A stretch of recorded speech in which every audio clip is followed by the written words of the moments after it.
I was part of a small team sent to the forest that night.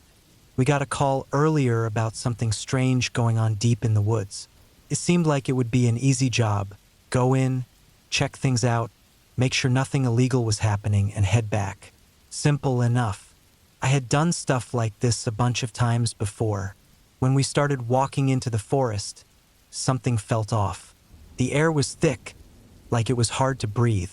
The deeper we went, the more it felt like the trees were closing in on us. Their branches blocked out most of the moonlight, leaving everything dark and quiet. Our flashlights lit up parts of the trees, but the shadows they made looked like things were moving just out of sight. But there was nothing there, just the sound of our boots hitting the ground and the crunch of dry leaves underfoot. After about an hour of walking, we came to a small open space. It looked like someone had camped there not long ago. There were some burned logs in a circle and footprints in the dirt. They led further into the woods, so we followed them. The trail led us to a part of the forest that felt wrong. The trees were taller here, and the branches were thick and twisted. The ground was soft, like wet dirt, and it made me feel uneasy. The more we walked, the worse everything seemed. The forest felt alive in a way it shouldn't, like it wasn't just trees and animals. Felt like it was watching us. Then we found something weird. Between two trees, there was an old rope, worn out and frayed. It had been there for a long time, but what made my stomach turn was what was hanging from it. There were small animal bones, tied together in some strange way. I didn't know what it meant, but it felt like a warning, something telling us to turn back. We kept going, even though everything in me was telling me we shouldn't. The deeper we went, the darker it got. The trees grew closer together, and the air seemed to get thicker. That's when I heard it, a quiet rustling, like something moving just out of sight. I stopped, shining my light around, but there was nothing. Then the first guy disappeared. He was just a few feet in front of me, walking along, and then he was gone. No sound, no sign of struggle, just gone. 1 second he was there, the next he wasn't. We searched for him, pointing our flashlights everywhere, but there was nothing.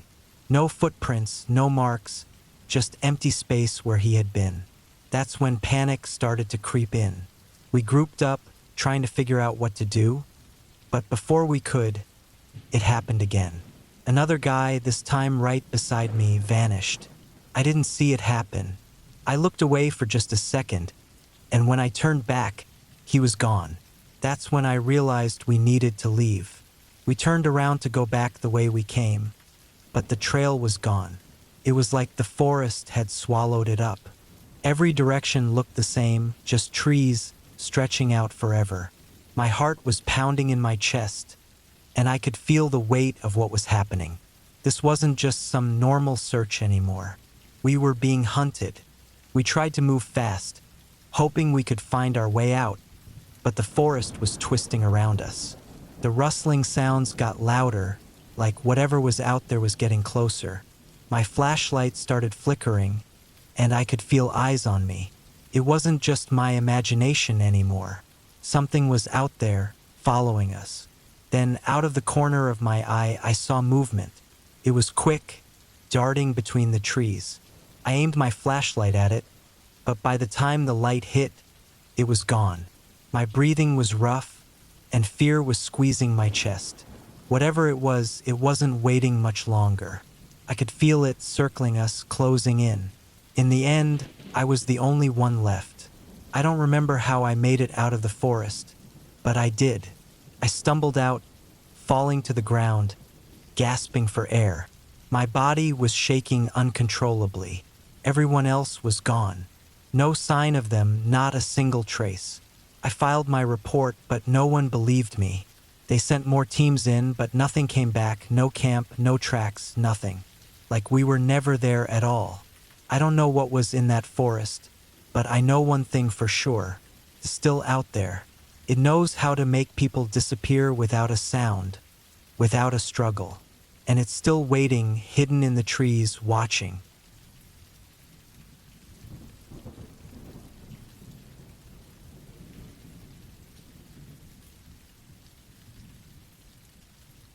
I had been walking through the thick forest in South America for 2 days. My backpack felt heavier with each step, and the heat was unbearable. The trees stretched out as far as I could see, and the tall branches above made it hard to breathe. I had heard the jungle could feel like too much, but no one told me how quiet it could get the deeper I went. It happened slowly. At first, the jungle sounds were normal: birds, bugs, the wind in the leaves. Then, little by little, they started fading. I thought maybe I had just gotten used to the noise, but after a while, it hit me. Everything was quiet. No birds, no buzzing, just my own footsteps crunching on the ground. I kept moving, trying to ignore the bad feeling growing in my stomach. The path I was following had been easy to see at first, but now the vines and bushes were taking over, making it harder to walk. I had a map, but with all the trees and plants around, it was impossible to know where I really was. After walking for another hour, I saw something odd. There was a pile of stones, neatly stacked in a small open space. They didn't look like they belonged there. Someone had definitely put them there. I stopped and stared at them, confused. I hadn't seen anyone else since I entered the forest. I kept walking, but that weird feeling in my gut only got worse. I came across 2 more of those stone piles, each one bigger than the last. The air felt thicker, and my skin tingled. It was like I was being watched, but no matter how hard I looked around, I didn't see anyone. As the sun started to go down, the forest felt like it was closing in on me. The shadows grew long, and the jungle, which had seemed so full of life before, now felt like a cage. I needed to set up camp soon, but I didn't feel safe. I found a small clearing and quickly set up my tent. It was quiet, too quiet. Night fell and I couldn't sleep. I lay in my tent, listening to the dead silence, my heart beating fast in my chest. After hours of tossing and turning, I finally dozed off. Then I heard footsteps. Slow, careful footsteps outside my tent. They weren't animal footsteps. They were too deliberate, too human. My body froze. The steps circled my tent, moving slowly around me. I stayed completely still, my mind racing, trying to figure out what was out there. My knife was nearby, but I didn't dare move. The footsteps stopped, right next to my tent. The air felt heavy, like something was standing just inches away from me. I held my breath, waiting. Felt like hours passed, but I couldn't be sure.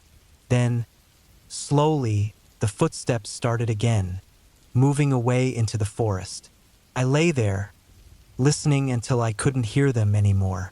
As soon as the sun came up, I packed my things.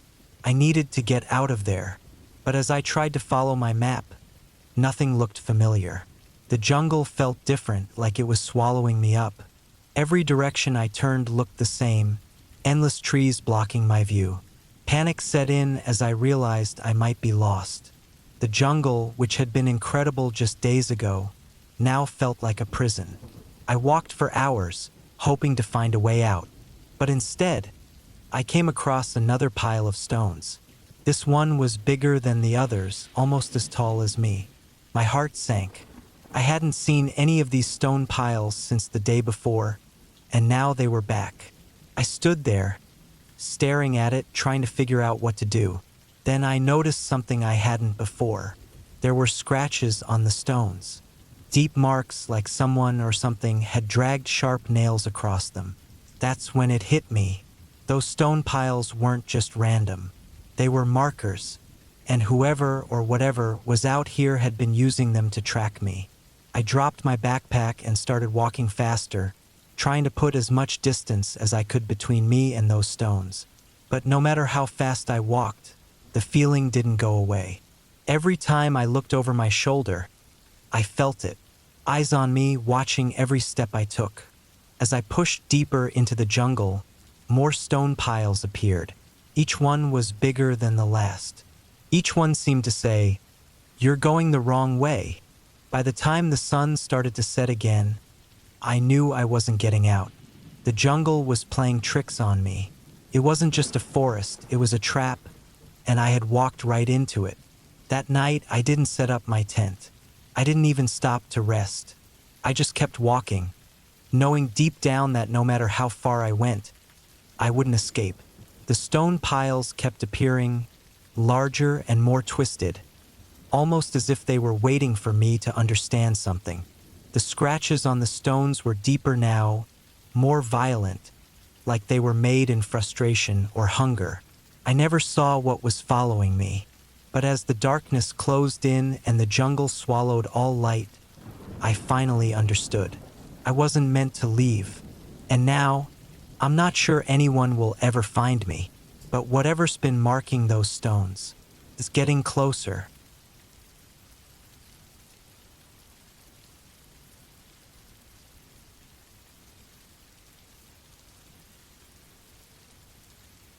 It was supposed to be an easy college trip. A few of us decided to go to a forest a couple of hours away from campus. We thought it'd be a nice break from all the school stress, a good time to relax and hang out. We rented a few cabins, packed some food and stuff, and planned a couple of hikes. The forest was thick, and the cabins were pretty far from each other, but that just made it seem more exciting. On the second day, we decided to go hiking. The trail was easy to follow at first, wide enough for all of us to walk together, joking and having fun. But after about an hour, the trail got narrower, the trees taller, and the air felt heavy. It was like the forest was closing in on us. The sky, which was clear before, started getting darker as the branches above us grew thicker. Nobody was really talking anymore. We just kept moving, feeling this weird quietness around us. It wasn't the kind of quiet that makes you feel calm. It was something else. I stayed at the back of the group, keeping an eye on my friends ahead.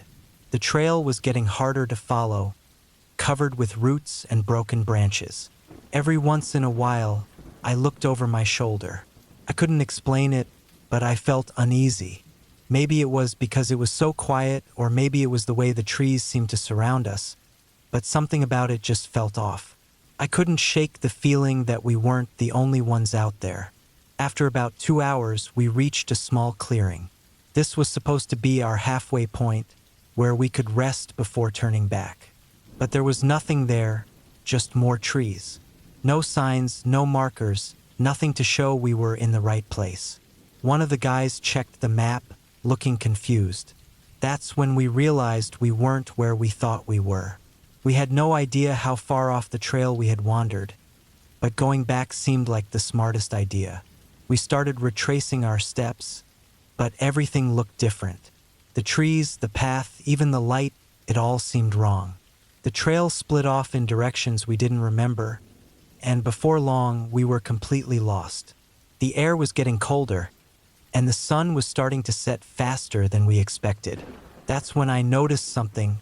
There were no sounds, no birds, no wind in the leaves, just the sound of our shoes crunching on the ground. With each step, my nervousness got worse.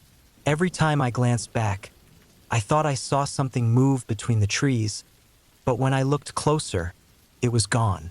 As the light faded even more, the forest seemed to close in tighter around us. The trail was gone now, completely swallowed by the woods. Panic started creeping in. We had no idea which way the cabins were anymore. My heart was racing, and I knew the others felt it too. No one was talking, just speeding up, trying to get back before dark. And then we heard it. Footsteps. Slow, heavy footsteps, not far behind us. At first, I thought it was just in my head, but the looks on my friends' faces told me they heard it too. We didn't say anything, but the fear was written all over us. We all started walking faster, almost jogging, pretending like it wasn't there, but the sound didn't stop. The footsteps kept following us. They matched our speed, staying just far enough behind that we couldn't see who or what was making them. We never caught sight of anyone, but the sound didn't go away, getting closer every time we slowed down. It felt like something was waiting for us to slip up, waiting for the right moment. By the time we reached a small stream, It was almost completely dark. We didn't know if it was leading us in the right direction, but we had no other choice, so we followed it, desperate to get out of the trees. That's when I saw it, a flash of light through the branches. It was the cabins. For a split second, I felt relief, but then I heard the footsteps again, right behind us, faster now.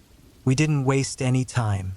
We ran, our hearts pounding, legs burning, not daring to look back. When we reached the cabin, we slammed the door shut and locked it. The footsteps stopped right outside. We waited in silence, not even breathing, but nothing happened. No knocks, no more footsteps, just that eerie quiet again. None of us slept that night. We stayed up, listening for any sound, but the forest was dead silent. In the morning, we packed up and left without saying a word about what happened. But that feeling stuck with me. Whatever was out there, it let us go this time. But it won't stop. It's still there, waiting for someone else to step into the woods, waiting for another group to lose their way. I keep thinking about it, wondering what would have happened if we hadn't made it back to the cabins in time. We got lucky, but the next ones out there might not be so lucky. I can't help but feel like something is still following me, even now, long after we left that place.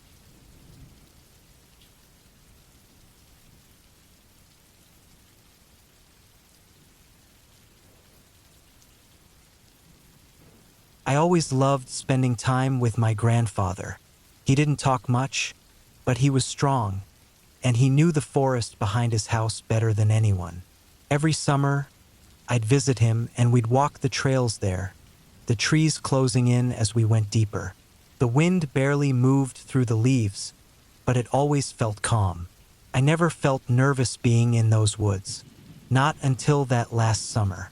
We left early one morning, just as the sun was coming up. The shadows were long, stretching across the ground as we walked. We planned to hike up to a high spot in the forest, eat lunch, and get back home before dark. First, everything was normal. The sound of leaves crunching under our feet, birds chirping in the distance. It was the peaceful kind of quiet I was used to. But when we stopped to rest a while, things started to feel off. The birds stopped singing. There wasn't even a breeze. No sound of animals moving around. No rustling of leaves. Just silence. My grandfather sat on a rock, sipping from his water bottle, like nothing was wrong. But something was bothering me. I looked around, trying to figure out what was different, but nothing seemed out of place. Still, the quiet made me uneasy. We kept walking, but the silence followed us. Felt heavy, like the woods were watching us. The deeper we went, the closer the trees seemed to get. My grandfather didn't say a word, just kept moving forward, eyes on the trail. I stayed close behind him, but the weird feeling in my gut wouldn't go away. After what felt like a long time, we came to a small open area. Normally, I would have felt relieved to get out of the thick trees, but something about the clearing made my skin crawl. Right in the middle of it, there was an old cabin. I had never seen it before, and by the way my grandfather stared at it, neither had he. The roof had caved in, and the windows were dark and empty. It looked abandoned, but something about it was just wrong. My grandfather stood still for a minute, just staring at the cabin. Then, without saying anything, he turned and started walking away, faster than before. I followed him, my heart beating hard in my chest. I didn't know what was going on, but I knew we had to get away from that place. As we hurried through the woods, the strange silence hung around us. The forest felt darker, the trees pressing in even more. It was like the air itself was heavy. That's when I realized we weren't on the same path we had taken to get there. My grandfather knew these woods like the back of his hand, but for the first time he looked unsure. We were lost, and that's when I noticed something else. There were no footprints in the dirt behind us, not even ours. It was like we hadn't walked that way at all. The sun started to dip lower, casting long shadows through the trees. My grandfather stopped again, looking around, and for the first time I saw fear in his eyes. He didn't say anything, just motioned for us to keep moving.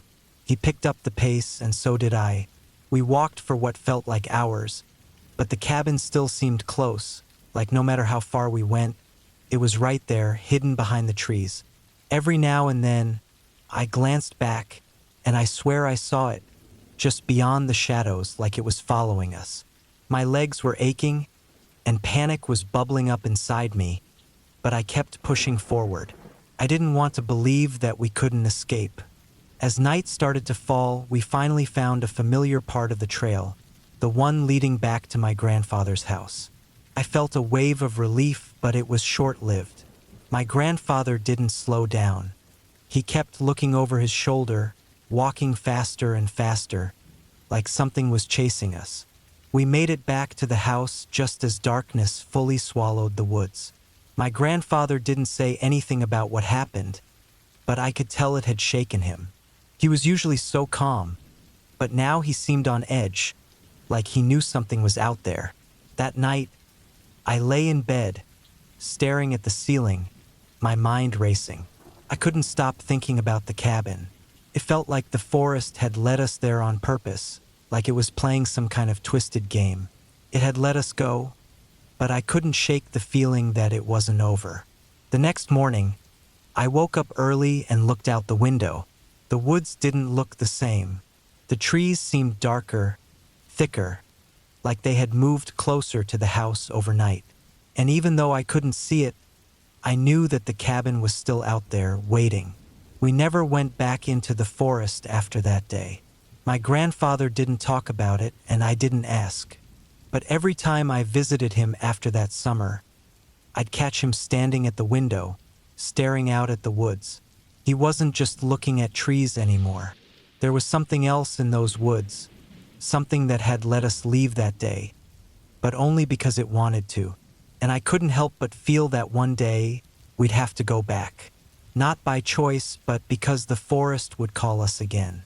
And next time, I wasn't sure it would let us leave.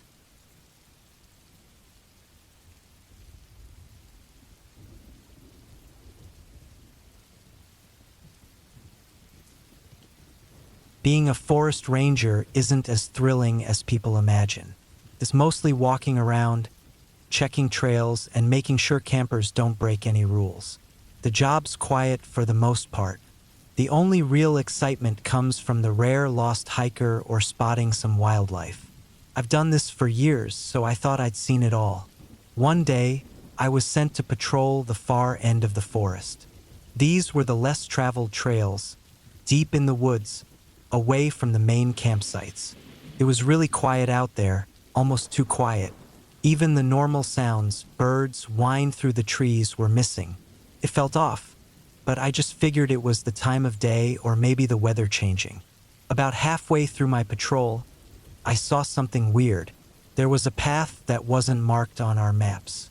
It didn't look like a regular trail, more like it had been made recently. The branches were broken, and the ground looked disturbed. I knew I should have turned around, but I couldn't help it. I wanted to know what was down there. Maybe some campers got lost and made this trail to find their way back. The farther I went, the stranger it got.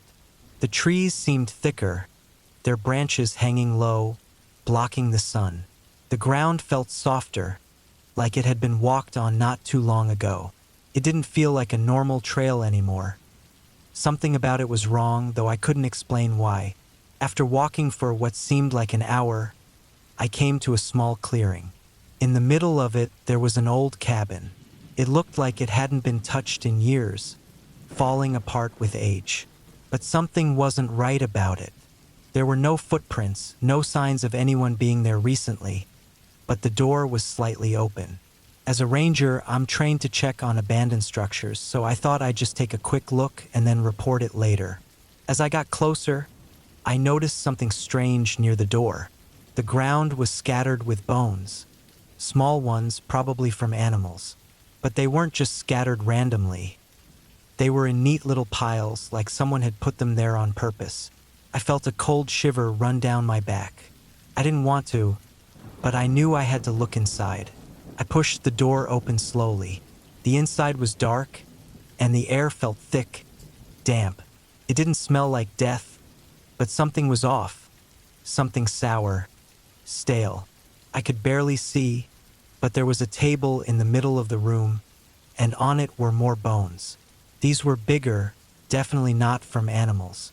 They looked human. I backed out of the cabin fast, my heart pounding. This place wasn't abandoned. Someone had been here recently, and they were collecting bones. I felt like something was watching me, even though I couldn't see anyone. That's when I heard it. A rustling in the trees behind me, then the sound of footsteps, slow but getting closer. I didn't stick around to see who it was. I ran as fast as I could, not caring if I stayed on the trail or not. The trees seemed to close in around me, branches grabbing at my clothes, the ground uneven, making me stumble. But I didn't stop, couldn't stop. When I finally made it back to the main trail, everything seemed normal again. The birds were singing, and the breeze felt cool on my face. But I knew that something was wrong back there, something I couldn't explain. I filed my report but didn't mention the cabin or the bones. I didn't want anyone else to find it. But sometimes on my night shifts, I still hear those footsteps, always just far enough away that I can't see who or what is making them. They never get close enough for me to catch a glimpse. But they're there, just out of sight, waiting for me to come back. And deep down, I know that if I ever do, I won't make it out again.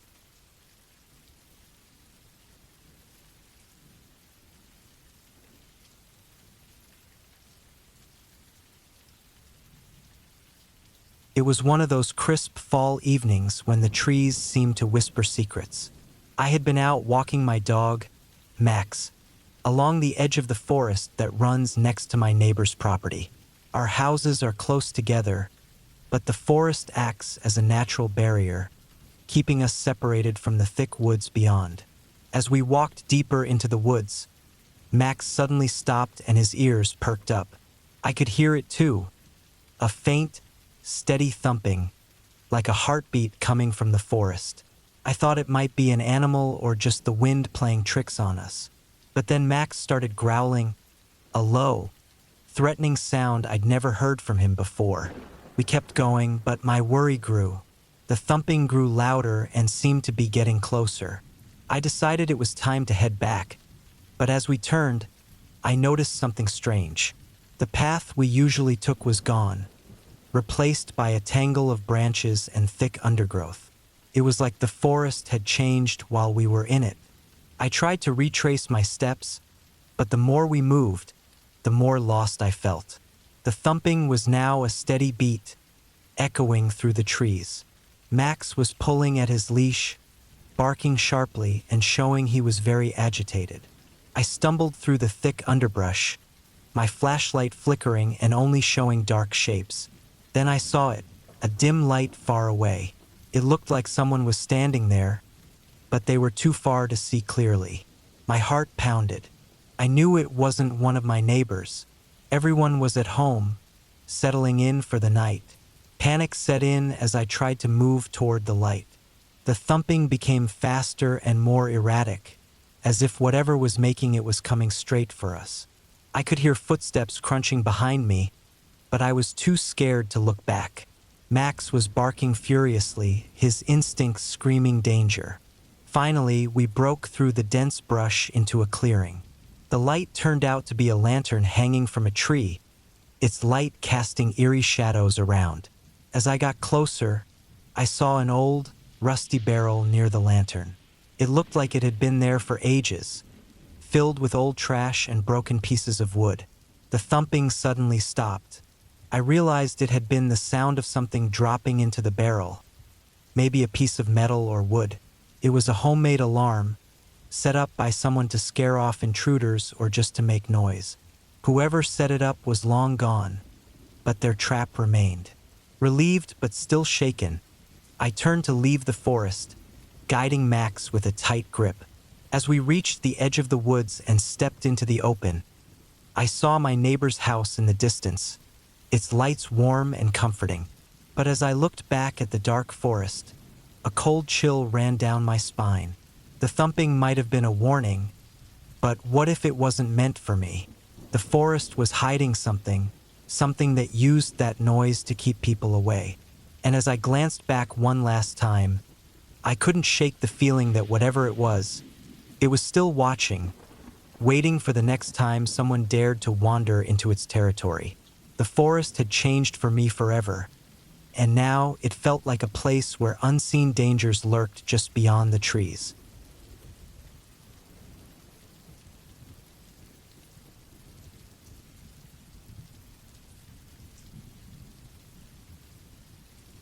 The forest was eerily quiet that evening. I had decided to go for a solo hike, needing some alone time after my recent divorce. The sky was gray and overcast, and the air felt thick, like it was holding its breath. The trail was familiar, but I had a strange feeling, like someone was watching me. I tried to ignore it, blaming it on the stress I'd been under. I kept going deeper into the woods, with only the sound of leaves rustling and the occasional snap of a twig underfoot for company. As I walked, the trail became harder to follow. The trees seemed to close in on me, and the thick canopy above blocked out most of the daylight. I pulled out my phone to check the map, but the screen was dim, almost as if it was failing on purpose. Then, I saw something that made my heart race. A torn piece of fabric caught on a low branch. It looked old and worn, but it was clearly part of a shirt or jacket. I took a deep breath and kept walking, trying to ignore the growing sense of dread. A few minutes later, I stumbled upon a small clearing. In the middle was a makeshift campsite, a few broken branches in a rough circle and an old half-buried cooler. My nerves were shot, but I knew I needed to get out of this creepy forest. I turned to head back, but the forest seemed to have changed. The familiar path was gone. The trees looked different, and the faint sound of rustling leaves seemed to follow me. I quickened my pace, feeling increasingly chased. Just as I began to panic, I saw a faint light through the trees. It was an old, weather-beaten cabin. I headed toward it, desperate to find some safety. As I got closer, I noticed something unsettling. The door was slightly open. I pushed the door open carefully and stepped inside. The cabin was empty, but my relief was short-lived. On the wall, someone had written in red, "Not alone." Suddenly, I heard a loud noise from outside, fast, heavy footsteps. My heart raced as I realized something or someone was out there. I slammed the door shut and barricaded it with an old table. I sat in the dark cabin, every creak and groan of the old building making my fear worse. Hours later, when the noise finally stopped, I dared to look outside. The forest was quiet again, but I still felt a sense of danger. I waited until dawn before making my way back to civilization. The cabin, the campsite, the torn fabric, they all felt like eerie reminders of how close I came to being lost forever in those woods. As I reached the edge of the forest, with the first light of morning, I was exhausted and terrified. The forest had its secrets, and I felt a chill knowing I had barely escaped whatever was lurking out there. It wasn't just the fear of being lost. It was the fear of knowing that whatever was in those woods might still be watching, waiting for its next chance. The shadows of that forest would always remind me of how close I came to becoming a part of its dark, hidden world.